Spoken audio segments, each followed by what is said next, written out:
And welcome back to the channel. Welcome back to a brand new video. This is your preview. Arsenal take on Leicester City. Football is back and we shall be heading to the King Power Stadium. However, it looks like we're having just a half of our team as many of our players are actually missing. And the big question as Mikel Arteta enters into the second part of the campaign, the last dance. How do we navigate the number 9 position? With Kai Havertz injured and Gabriel Jesus out for the season, both of them, looks like Mikel Arteta is going to have to be wiser, or the wisest we have been. We have seen him be at Arsenal in order to overcome that. Now, of course, he's got a couple of options like Leandro Trossard, Ethan Nwaneri, Mikel Merino, as suggested before, and a couple of academy players. Are we going to go with that?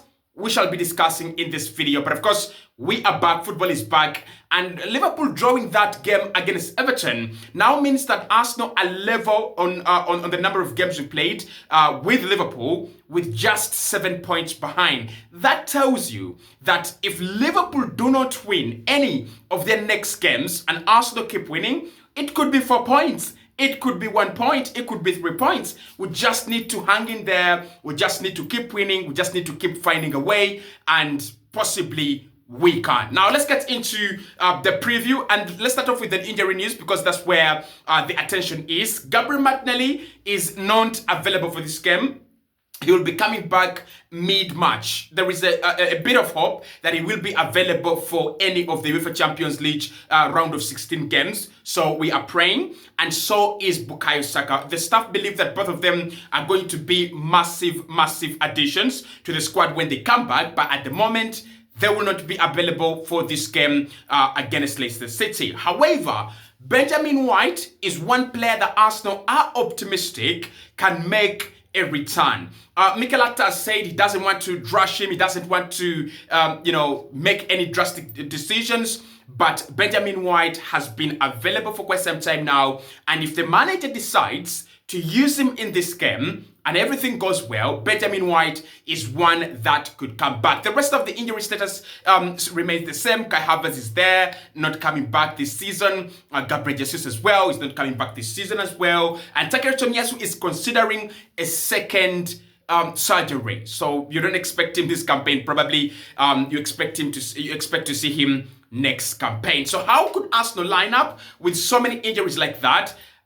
Leicester City are not such a very good side, but the last time we played them this season, and I remember I was on a trip away, far away, like 100 or 200 kilometers away, and that game Arsenal had to pull off a last dance. We had to pull off a master stroke for us to win that game. And I think this one is also going to be very closely similar, because we are down in quality, we are down in options, and we are at the King Power Stadium.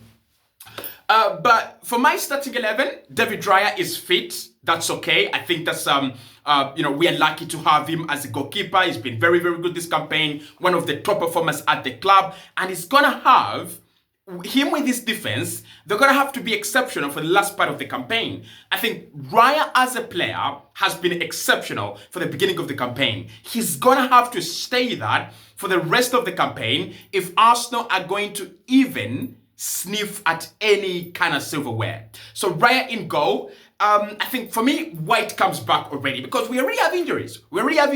The team is short. You need to put out your best 11 out there. White comes back as soon as possible. So for me, at right back, it is Benjamin White. I know many people are gonna say, Kosi, you're rushing him. Kosi, why are you replacing Timber, this and that?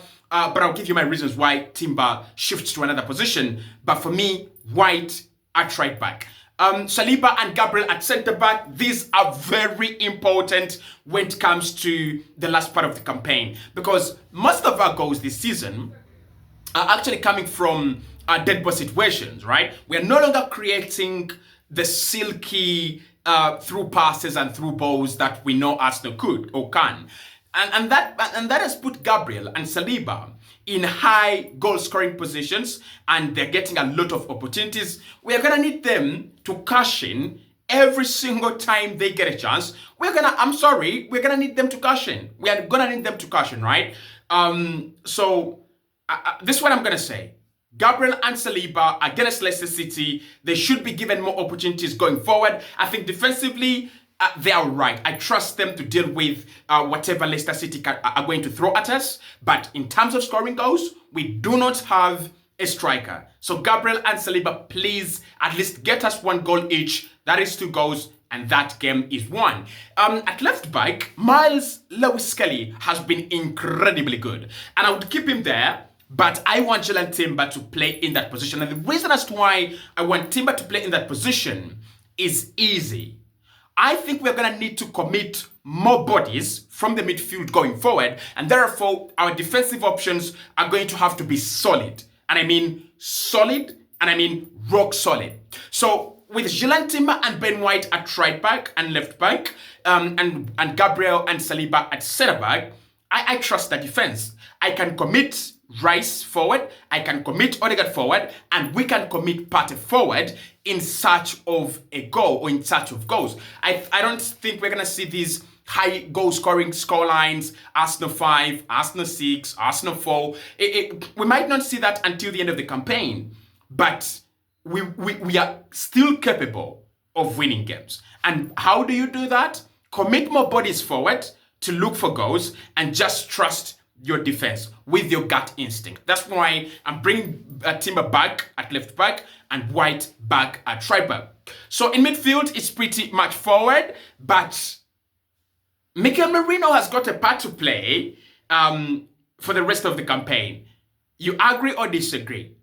You've got to agree, because we don't have options anyway, even if you disagree. But for me, not at center forward, right? Not at center forward. Today, we are going to put him at center forward because he's available, and I would have him there over Raheem Sterling. But I think we could have Mikel Merino as part of the midfield 4, and then we attack with a 2. I don't know if Mikel Arteta could do that. So what I would do if I was Mikel Arteta, Mikel Merino and Declan Rice and Partey and Odegaard all start this game. All of them start this game. That leaves us with no bench options. I don't even care. Because what's the point? What is the point? There is no point of bringing on Mikel Merino in the 80th minute. Is not going to change the game. There's no point of bringing on Raheem Sterling in the 80th minute. He's not going to change the game either. So instead of depleting our options in the starting 11 in order to prepare for the bench, I think this is what we should do. Have 2 holding midfielders, that is Declan Rice and Mikel Merino. No, that is Mikel Merino and Partey. And have 2 attacking midfielders in Declan Rice and Martin Odegaard. We know that Rice has scored goals before in his early days at Arsenal, and we know that he is mastering that art of arriving late in the penalty area, or at times just planting himself there to adapt to add to the number of bodies. So for me, I'll go with the midfield 4-4-2, and then up top, I would go with Ethan Nwaneri, and I would go with Leandro Trossard. The reason that's why I'm leaving out Raheem Sterling is this. I think Raheem Sterling is a waste of time. From the day Arsenal decided to sign him, I said it. It's a waste of time. It's a waste. He could score tomorrow. Don't get me wrong. He could score tomorrow. He could have the best performance in his life. I think that was a waste of time. I think Arsenal were looking to get an excuse. And they were looking to get lucky and get away with it and say, look, Saka didn't get injured, did he? Martinelli didn't get injured, did he? That has not worked out in our favor, really. So that would be my starting 11, Nwaneri and Trossard up top. Nwaneri can obviously do well on either flank. Trossard can do well on either flank. You can have Odegaard and Rice oscillating into that 9 position as false 9s. It could work. I think we can still work out a good mechanism to beat Leicester City. Now, the importance of this game is unimaginable. Remember, Arsenal have always dropped points when Liverpool have dropped points. You don't want that this time, because if Liverpool have Manchester City coming up as their next fixture, if Liverpool drop points against City, let's say 2 points, right? It's a draw. And that takes them to 9 points ahead of us. And Arsenal win against Leicester, that will bridge the gap to 5 points, right? That will bridge the gap to 5 points, because if they draw with City, they go to 8 points above Arsenal.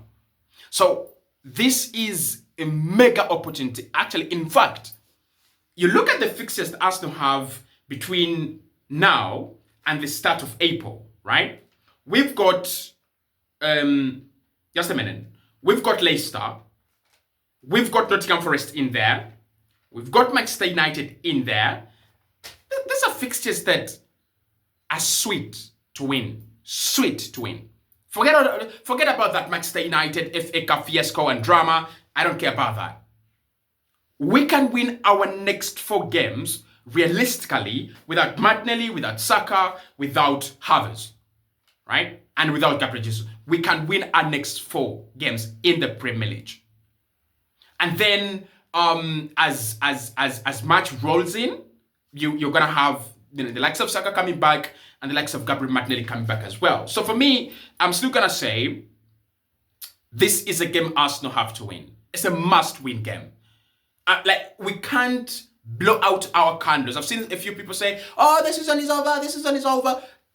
I mean, realistically, it is not, but hypothetically, it is. But you can't blow out your candles right now. You can't blow out your candles right now. It is not yet midnight. You can't blow out your candles right now. You've got to keep them burning. And to keep them burning basically means you've got to keep winning. So for me, Leicester City is a game Arsenal have to win, just to show that we got the message from Liverpool, right? And just to keep that pressure burning between Arsenal and Liverpool. It's not going to be an easy game. I want to tell you this. It's not going to be an easy game. And this is how it's going to play out. Usually, because Arsenal are a high caliber machine with all our players fit, it would have been Arsenal having a lot of possession up to 60% or 70%, and then Leicester City sitting back and trying to release the likes of Vardy, Mavididi on us, and trying to catch us on the break. That might not happen. So what will and what might happen and what we might see in that game, early kickoff on Saturday, is we might see Leicester City try to match our energy. Let me explain. So usually when a team feels like you're light, right, they will try to punch back, right? And I think that's what Leicester City will do, and I think that's what Leicester City are going to do. They'll try to punch back at us. And that's a very, very good thing if you're an Arsenal fan. I'm an Arsenal fan myself. The reason as to why that's a very, very good thing, the reason as to why it's good to punch back, it's because Arsenal can then exploit them on the break. I don't think we have enough resources and enough quality to break down low blocks. With our whole team fit, I wouldn't choose Arsenal. I wouldn't back Arsenal to break down a low block. I wouldn't. So I think a high press and counter attacks is how we should approach our up and coming games. Just go with just go with